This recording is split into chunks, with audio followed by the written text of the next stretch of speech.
Alors, je double-clique sur la main dans la palette des outils, c'est le raccourci pour faire apparaître en entier sur l'écran la double page. Le double-clic sur l'outil main.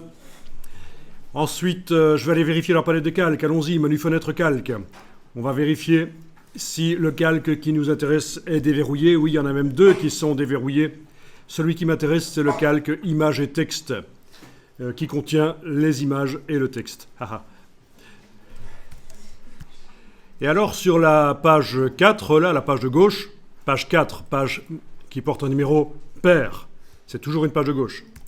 Sur la page 4, on a ici une légende d'illustration. Alors, au niveau du design, de la police de caractère, il y a encore des choses qui peuvent évoluer, la taille du caractère, etc. Quoi qu'il en soit, cette légende d'illustration, c'est la seule actuellement dans le document. Est-ce qu'il y a déjà un style de paragraphe pour elle? On va aller voir. Donc, vous allez, par exemple, cliquer avec l'outil texte dans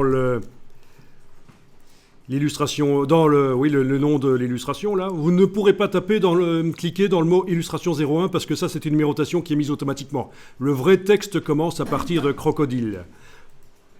Donc, mettez le curseur texte n'importe où là-dedans. Ensuite, vous allez dans le menu texte, style de paragraphe.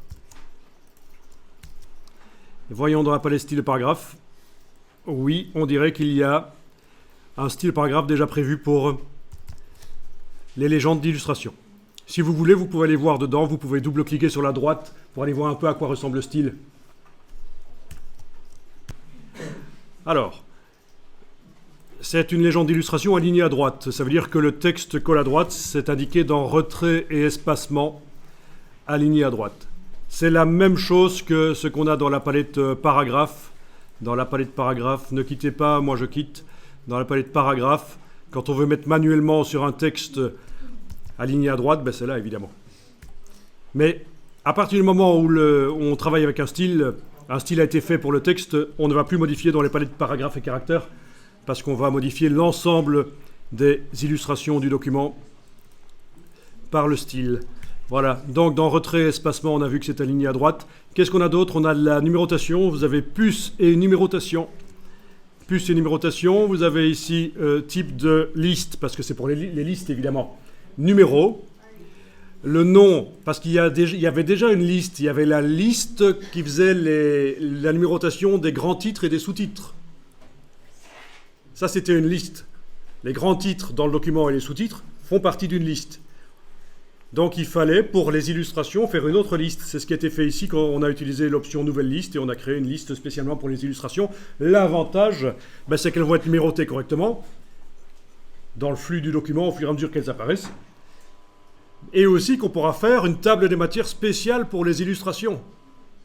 Une liste d'illustrations avec à quelle page se trouve-t-elle. Dès que vous avez comme ça, c'est aussi évidemment le style de paragraphe ici qui va permettre de faire la table des matières. Disons que la table des matières, grâce à ceci, va intégrer la numérotation des illustrations, ce qui n'est pas plus mal. Voilà. Ok, alors voilà. Voilà un peu les caractéristiques de ce texte. Voilà, vous pouvez cliquer sur OK et vous avez été voir un peu comment ça a été construit. Et voilà pourquoi on n'arrive pas avec l'outil texte à sélectionner le mot illustration 01 parce que ça fait partie de la numérotation en fait. C'est InDesign qui le met tout seul.